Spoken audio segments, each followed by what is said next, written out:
Bonjour les grandes sections, j'espère que vous allez bien, je suis contente de vous retrouver pour faire l'école à la maison. Cette semaine, je vais vous envoyer des vidéos tous les jours pour vous expliquer le travail qu'il y a à faire.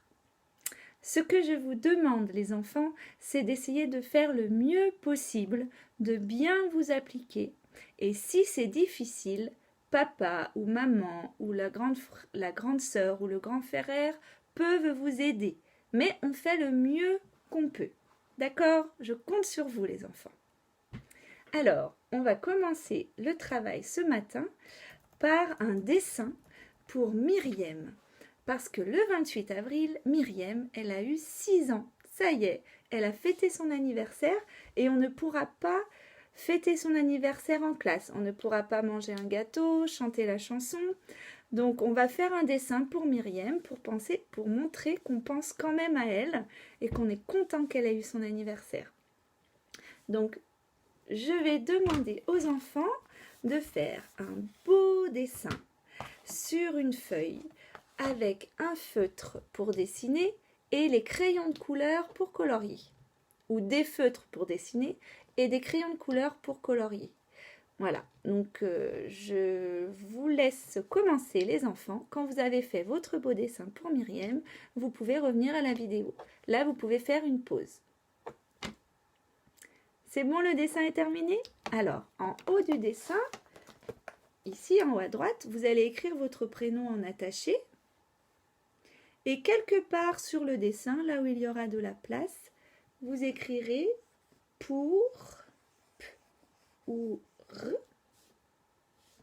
Myriam. M.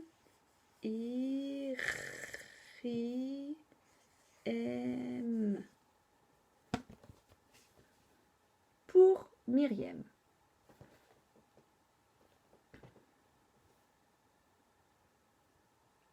Vous pouvez faire pause et revenir après. Allez-y.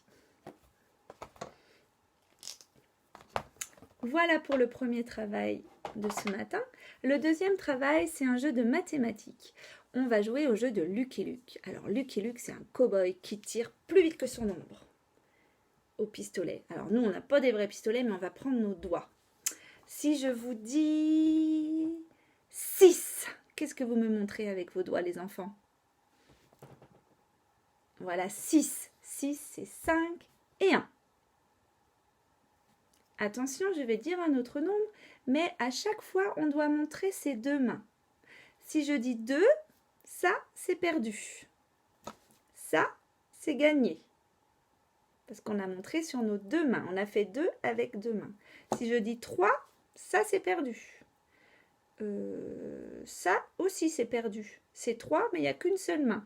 Donc, il faut faire 3 comme ça. Alors, attention les enfants, vous êtes prêts? Si je vous dis 9. 1, 2, 3, 9. Alors, si on n'arrive pas à faire si vite, on peut compter sur ses doigts. Ça, c'est sûr. Mais il faudra s'entraîner à faire le jeu de Lucky Luke un peu plus que les copains. 6. Alors, 6, ça, c'est bon. Ça, c'est bon. 4, 5, 6. 1, 2, 3, 4, 5, 6. 4 plus 2, ça fait 6 aussi. Voilà. Donc, je laisse les papas et les mamans jouer un petit peu avec vous à ce jeu. Vous faites pause et vous revenez après. À tout de suite. Alors, on continue. On va travailler le nom et le son des lettres avec le memory des lettres en script que vos parents ont dû vous préparer. Alors, pour jouer au memory, vous allez tourner les cartes pour ne pas qu'on voit la lettre. Vous les installez sur la table devant vous, à l'envers. Allez-y.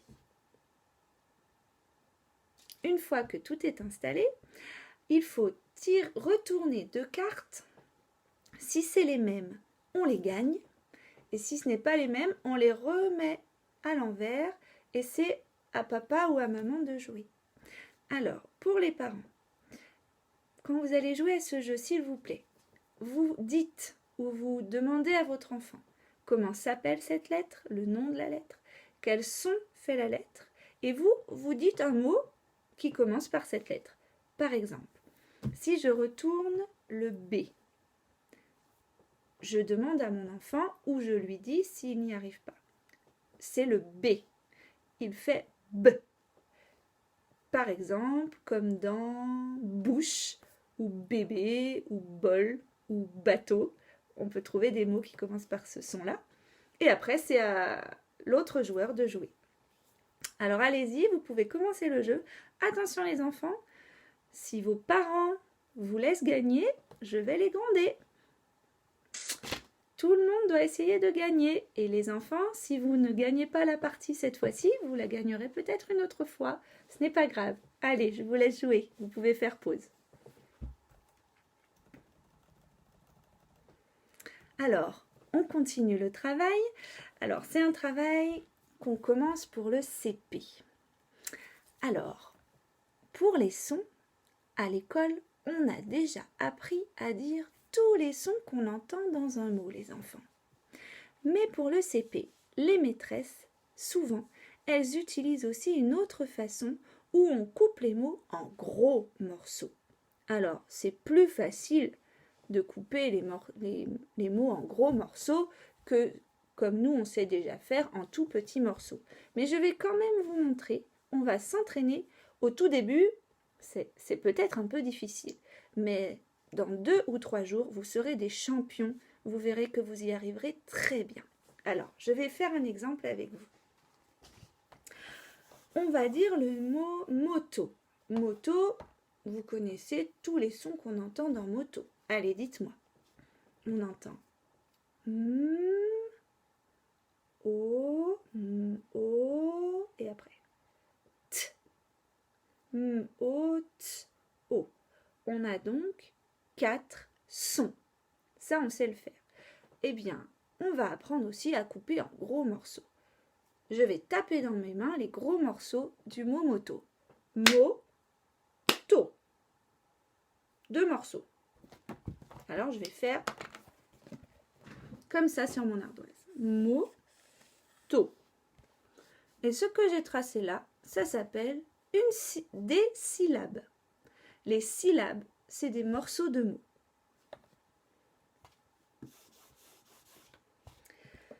Le mot vélo.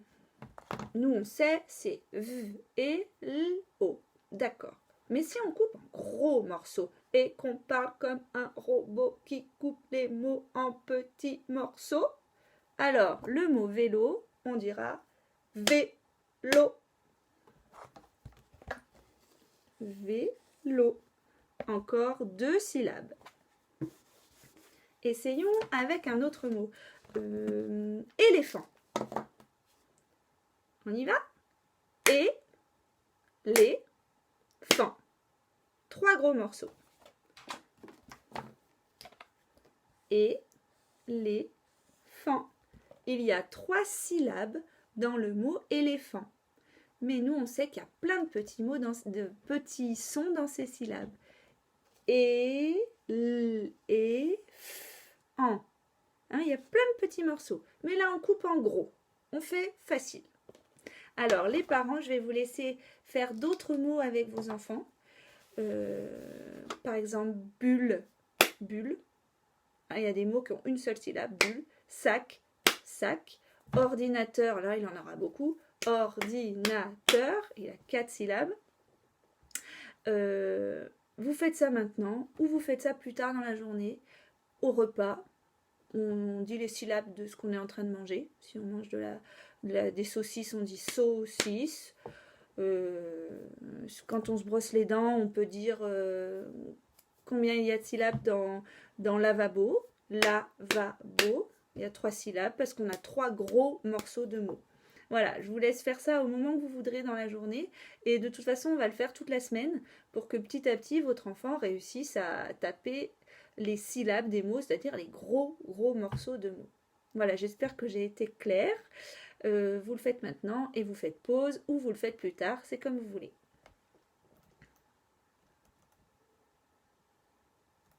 Alors, on passe maintenant au dernier travail du jour. Alors, c'est un travail qui n'est pas obligatoire aucun des travaux que j'envoie est obligatoire, mais celui-là encore moins, c'est un travail sportif, d'activité physique. C'est surtout pour les enfants qui n'ont pas d'extérieur, qui ne sortent pas beaucoup, qui ne peuvent pas sauter, qui ne peuvent pas courir, qui ne peuvent pas faire du vélo. Donc pour ces enfants-là, aujourd'hui, et même pour tous ceux qui le voudront, hein, on va faire cette semaine un travail autour de l'équilibre. Alors, je vais demander les enfants, vous allez aller chercher dans votre maison une pantoufle. Une pantoufle ou un petit objet qui ressemble à une pantoufle, comme un doudou à peu près de la taille d'une pantoufle. Allez-y, vous faites pause. Alors, maintenant que vous avez la pantoufle, vous la placez sur votre tête. Vous mettez debout et vous comptez jusqu'à 10. La pantoufle ne doit pas tomber. Je vous laisse faire. Vous pouvez faire pause.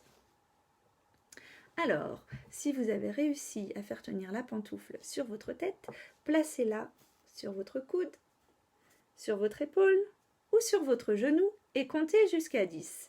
Essayez de faire tenir la pantoufle comme ça. Si c'est trop facile, prenez un objet plus petit. Une cuillère, une brosse à dents, un petit doudou, une petite boîte.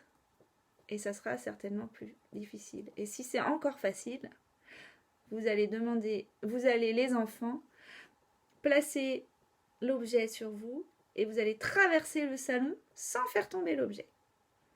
Je vous laisse faire ce travail qui travaille l'équilibre et après vous revenez à la vidéo. À tout de suite.